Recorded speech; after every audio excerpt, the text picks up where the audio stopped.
Ah, your friend needs to learn that Age of Empires 2 is beautiful. Anyway, Game 2. Who will come on top? That is the real question.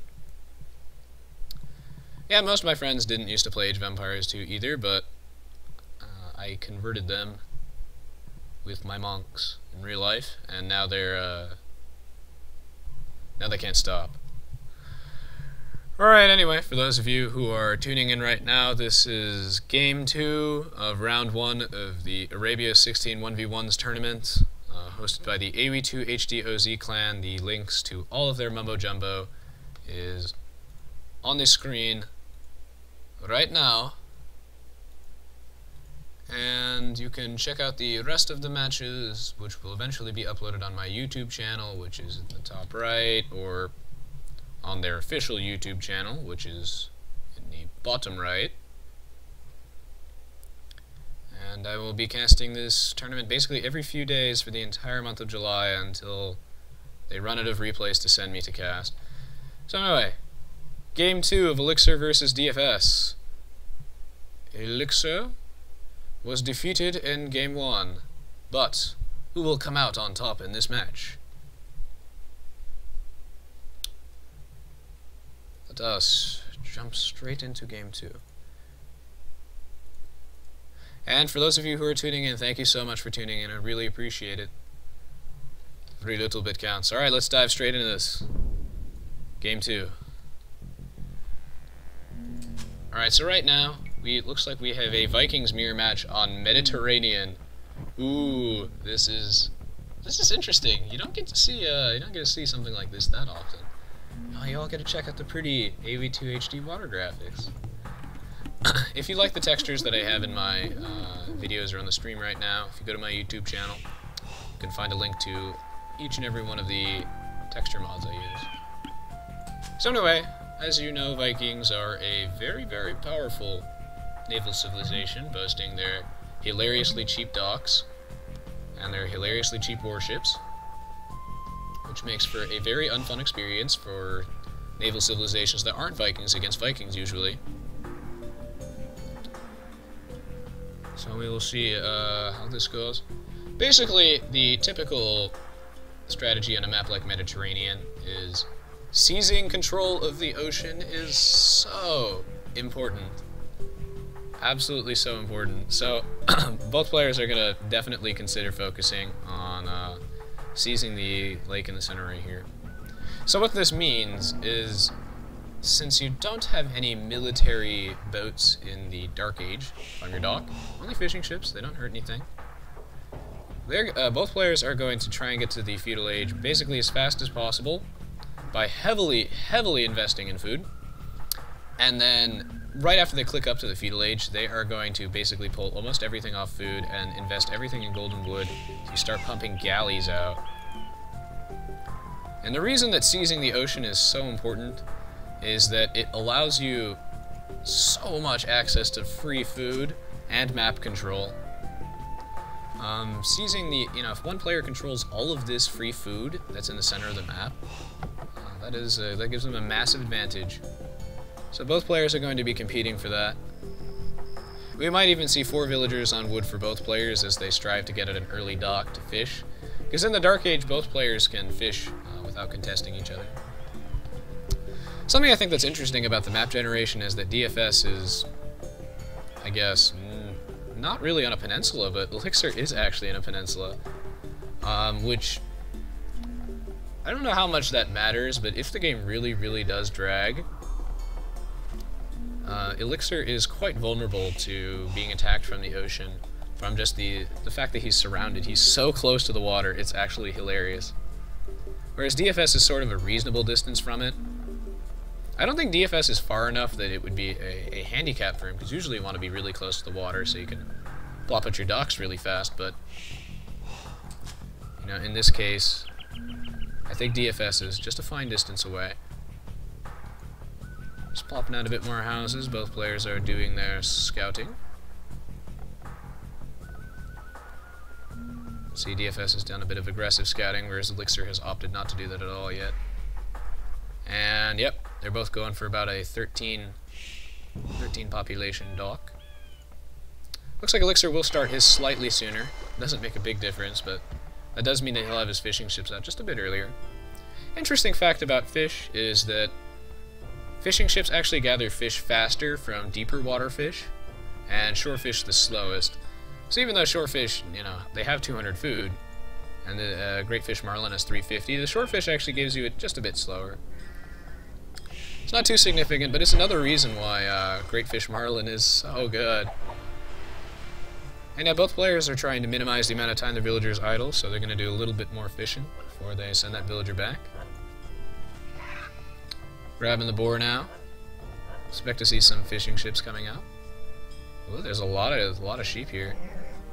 Yeah, the Mediterranean does occasionally have extra sheep. It's very similar to the map Ghost Lake in that regard. Yeah, and yeah, this is all going to come down to the Galley Rush. Who will have the faster, more efficient Galley Rush? But even if the Galley Rush does go awry, I have seen players recover from that, but that is pretty difficult. If you're wondering why they have extra villagers on wood, is because they, you need these fishing ships as well. It's basically going to be an entirely like food-based economy, and then when whoa, DFS is watching his villagers. Good on him. Good on him. That sheep almost died unnecessarily. Oh. The control from DFS is hilarious, and those villagers are suicidal, I suppose. He is luring the boar with his scout, though. That's pretty interesting. You don't see that often, and it lives with one. So that scout will be easy pickings. Yeah, Elixir does have a bit of just a little bit in the realm of a fishing advantage. It's pretty cool, though, that DFS happens to have his dock right next to a great fish marlin, whereas Elixir would have to, if he built it over here, it'd be a little closer. So, yeah, DFS is getting a little bit extra food out of his dock. And we've got, yeah, both boars being hunted at the same time from DFS, just so he can get a huge burst of food and get to the fetal age as fast as he possibly can. Expect to see another fishing ship coming out from him as well. Yep, there we go. Both players, I'm assuming, are making great use of the hotkeys that let them jump to their dock. So sort of treat it like a 10-center. They gotta keep that production up. Another house going down. And we are reaching the scary moment in the game when the Galley Rush begins, or the Grush as we call it. Paused for half a second, doesn't matter. Oh, looks like he has an extra boar. Oh, wait. Oh, he totally stole that boar and I didn't even notice it. Okay, so yeah, the reason that his scout was luring that boar, and I didn't notice it, should have been paying more attention, is that he actually stole one of Elixir's boars with the scout by stabbing it twice and then running with it all the way back over here, and TFS just barely got away with that, because the scout, lived 1 HP. And I guess, yeah, that's why he was going for the aggressive scouting. Stealing that boar is very significant, because look at that. He's got a quite fast feudal age, and I expect to see a ton of these villagers pulled off to start mining gold now, and a lot of them on wood as well. I believe galleys cost like 90 wood and 30 gold or something. Let's see if oh, Elixir is actually up sooner, despite the fact that Elixir is missing a boar. Wow, that is really impressive. And yeah, we've got the mining camp coming out from him, so he's going to go straight into galleys. I expect to see a second dock from everybody, and oh my goodness, Elixir is actually ahead of DFS, despite DFS having all this extra stuff, and he's not even opting to finish the boar. He doesn't care. Food's not that important anymore. He just needs to get an absurd amount of wood and get a little bit of gold so he can plop out a ton of docks, a ton of galleys, and seize control of the Mediterranean right now. Both players are opting for a second lumber camp immediately, which is what they should do. And yeah, they don't need any food income at all, actually. Notice that both players have 0 villagers on food right now. The reason being, they need a lot of wood for fishing ships, and galleys, and docks, but the fishing ships give them food. So all they need is really enough food to sustain their villager production, and besides that, that's it.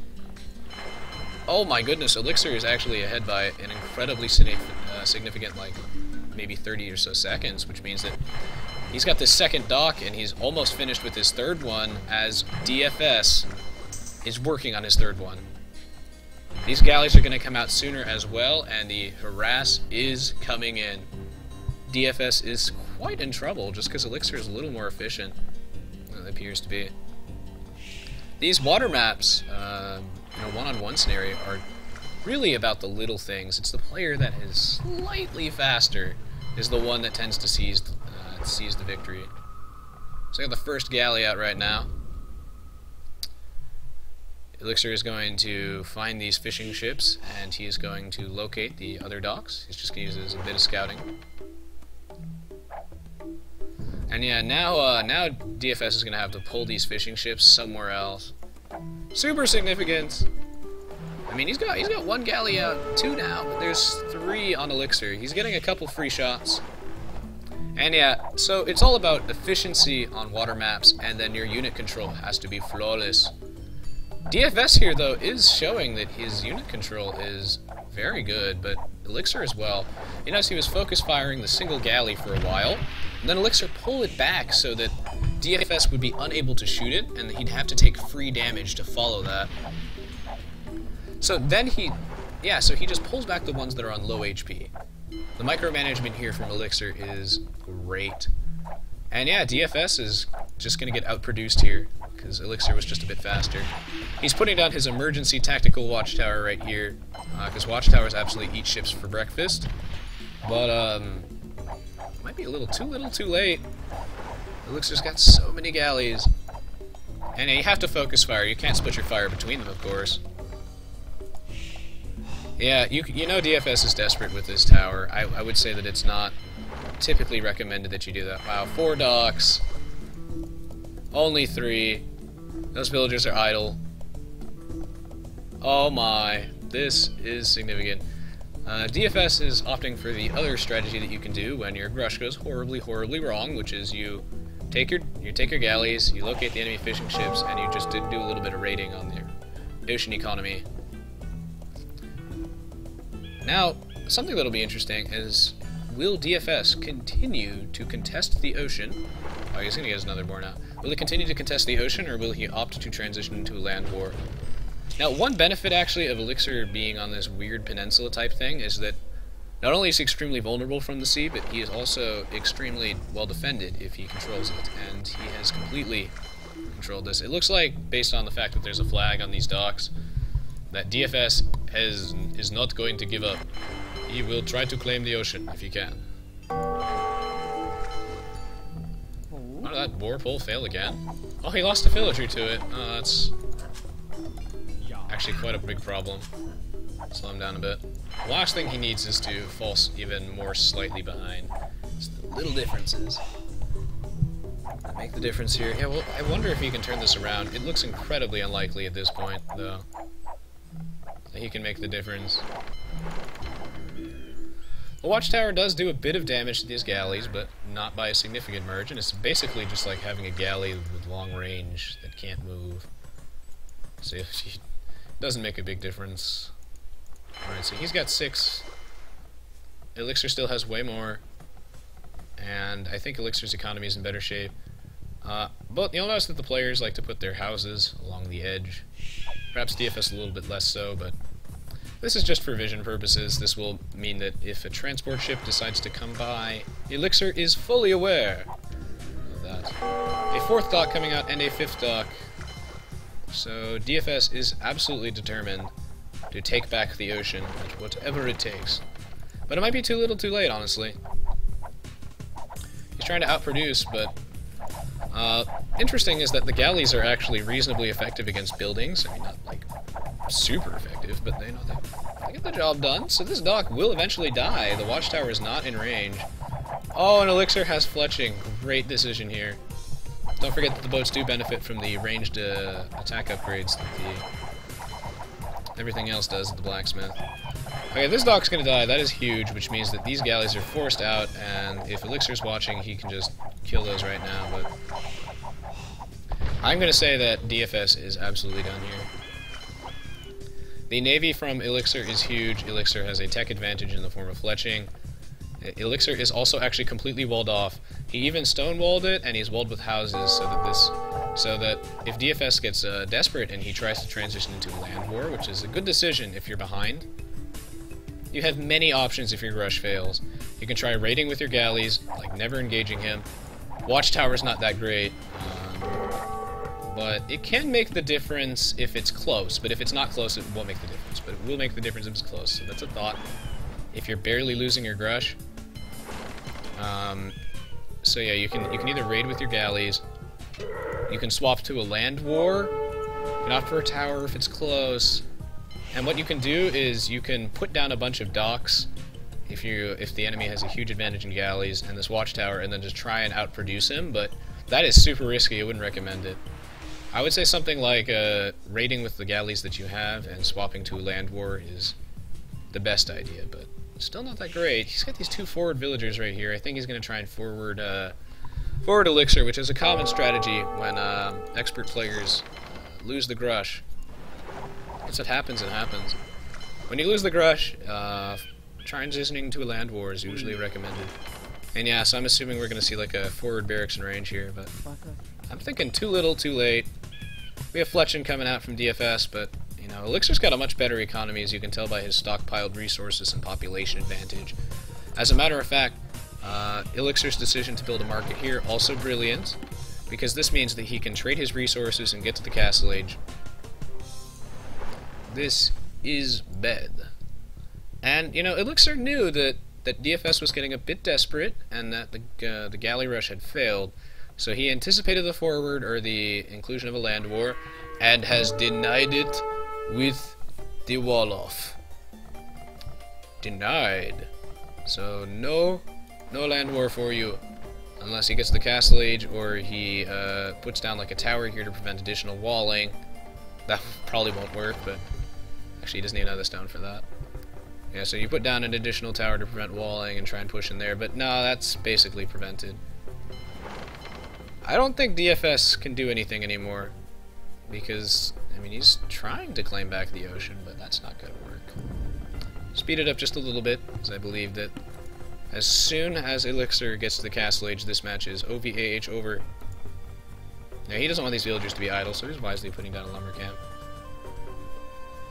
Notice how actually the DFS is walled to prevent, you know, any sort of scouts or skirmishers or what have you to come. But those are palisades, and Elixir is almost at the Castle Age, and that means that craziness will begin when knights and whatnot come. He's trying to fight under the tower. That's what you should do if you invest in it. He's pulling off his hunters to, well, really triple, like, double the damage of his tower, but will that make the difference? I am doubting it. He put the villagers in there so that the tower fires more arrows, and he did manage to almost break even, but again, Elixir has an advantage here that is way too significant to breach. Wow, he's got a ton of excess gold. DFS could take those gold miners off and move them to something else, perhaps. Nope, no forward here. And Elixir is almost to the next stage.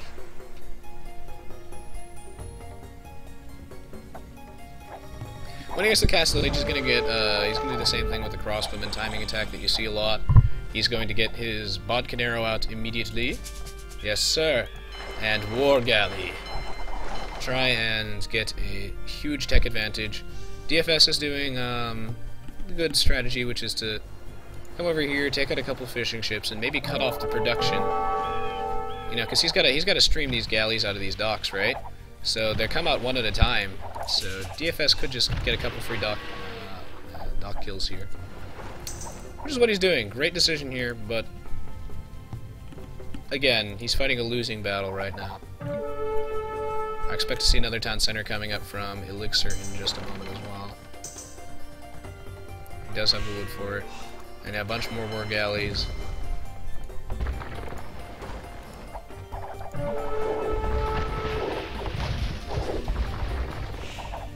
Now, poor DFS, there's nothing he can really do in this situation. He is making the right plays, but at this point, He's so far behind, as you can tell from the score discrepancy. I mean, he's trying, he really is. He's got the market out, which means that which I would really recommend if you're struggling to advance to the next stage, is exchanging your resources at the market.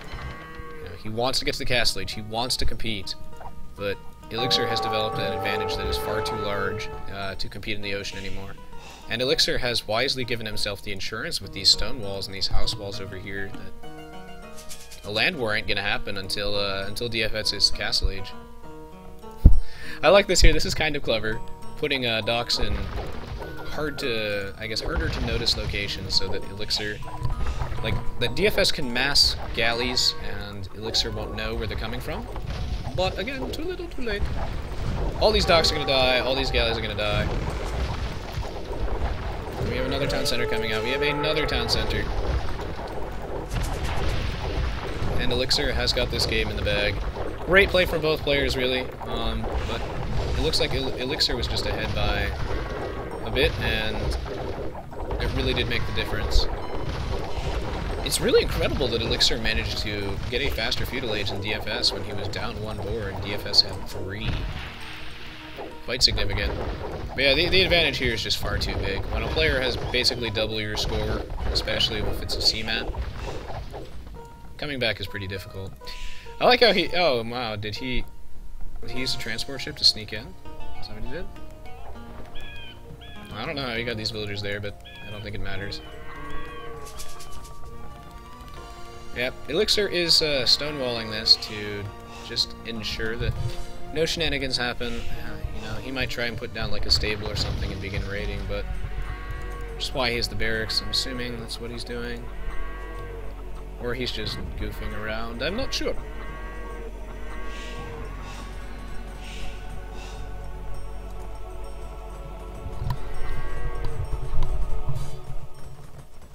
Yeah. Archery range, nice try. No, but this is unfortunately a lost game already. Elixir has this in the bag. I'm sure he just used a transport ship to get over there, but I'm surprised, sort of, that Elixir is letting this happen, but nothing is going to come of it.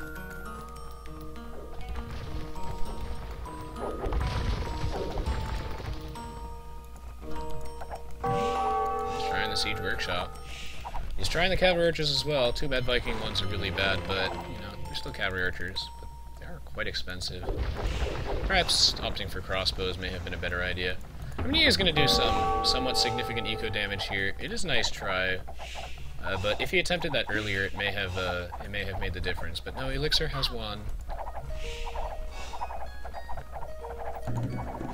Wow, Elixir may have wanted to react to this a little sooner, actually, because DFS is doing some significant eco damage here. You'll notice how Elixir wisely splits his ships along the coastline, which is what you should be doing. And this is so that he will not allow any transport ships or shenanigans to happen from DFS. Wow, this is actually being hilariously effective from DFS. I am surprised how effective this is. And we will see that Elixir is maybe opting for skirms. Yes, he's opting for skirmishers. Yeah, and we see the crossbowmen considering coming out, I guess. Mangonel's gonna be quite effective. The thing is that even though this is entertaining, I don't think this could change the outcome of the game. Could totally be wrong, though. I'm just gonna wager that Elixir has such a big eco advantage at this point. DFS can't do much. This town center is quite in trouble, though. Ah, so we've got knights coming out from Elixir. This is smart. These knights are going to make short work of actually everything, and he wisely has the defense upgrade. However, DFS does have more upgrades. He does have Bodkin Arrow and Padded Archer Armor, so actually quite significant. He's going to need more knights. Alright, yeah, now I think he's... Oh, wow. Beautiful Mangonel shot from DFS right there. Absolutely beautiful. And, wow, that just changed the entire state of the engagement. Elixir is somehow in trouble. Oh, that's actually hilarious. Elixir is somehow in trouble. I know. Unfortunately, this Navy right now is just sort of wasted. He does control the entire ocean, so maybe he wants to get a few more fishing ships out. Consider it. Wow. Wow, DFS is doing some work here. Like I said, you know, when you're behind, you gotta transition into a land war, and he somehow managed to make what seemed like an impossible land war into one by building a dock in the middle of nowhere, using a transport ship to slip him over, and just forward him, completely bypassing all of Elixir's walls. Really a great move here. Oh my gosh. And like I said, they're both really, really great players, so I suppose I shouldn't be surprised that, DFS's surprise push is going so well. However, I do also like how he has decided that he could use some monks to go convert some mangonels, maybe some ships, but Elixir is reacting appropriately with these scouts, so I don't think these monks are going to do diddly squat. Yeah, okay, well...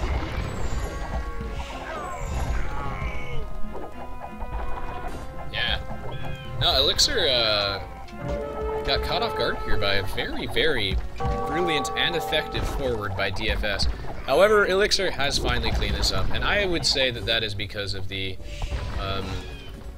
absolutely massive economic discrepancy between the two players.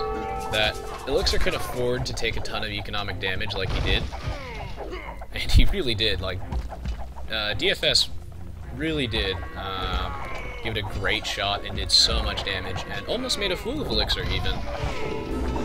A very, very, very brilliant play. But in the end, you know, Elixir's eco and military advantage is going to turn this. Brilliant play from DFS, but Elixir does have a great defense and a great economy going, so this forward is... well, the party is over. The fun stops here. Elixir's base is safe. He now owns the entire ocean. He's doing the great idea, which is to make a ton of fishing ships since he owns the entire ocean. Why not, right? And all these buildings are going to die, and DFS is wisely going to call GG. Great game here from both players. A little less close than the previous one, but we still saw some really great play from DFS and Elixir right here. Elixir just showing that his efficiency and mastery of water maps is apparent. And, you know, DFS with his Galley micro was also great, and doing that very, very interesting forward with the transport ship was also quite creative. Great game here. So let's take a look around. But yeah, Elixir, you know, he sustained a very devastating amount of losses from DFS's forward push, but in the end, you know, all those extra town centers, he had the economy to defend it. Let's check out the achievements. A much closer game than it would seem from the scores, or if you were watching it for a while. Really, yeah, a lot of units killed here, and DFS is forward with the transport ship. Oh my god, Elixir sustained so many losses here. It's what turned these units killed and units lost into practically the same number here. Absolutely brilliant. And we have, 3 units converted, always quite funny. This is all Navy right here. And this is why DFS's forward did not succeed. It was absolutely brilliant. You have to think outside of the box when you're playing Age of Empires, and especially when you're in a bad position. Sometimes you gotta take risks, and he knew he was going to lose if he didn't try something crazy, so he did. But this was the big problem. He had a lot of gold, which is why he decided, monks and whatnot. But anyway, this is a big problem. Eco discrepancy was big. This stuff doesn't really matter if both players. Good research count. This is pretty significant. I would say that the fact that Elixir got his docks out sooner, perhaps his economy was just a teeny weeny bit better balanced, that he could get his second dock out when DFS only had one, probably made a difference here. This is all relatively even. But this is the game-changing factor, as it so often is. Villager high. Gotta get a lot of villagers, and Elixir had 2 extra 10 centers on DFS, so that wasn't gonna happen. And as you can tell from the timeline, DFS made quite a big dent here, but Elixir basically won the game as soon as he hit the castle age. Alright, well, thank you so much for watching, guys. This was Game 2 of Round 1 of the Arabia 16 1v1s tournament, which is hosted by the Aoe2 HD OZ Clan. Links to all their stuff right here, and the link to my stuff up here if you would like to see more of my contents. I'm going to update the scores right now. And as per usual, I will be back in 1 minute.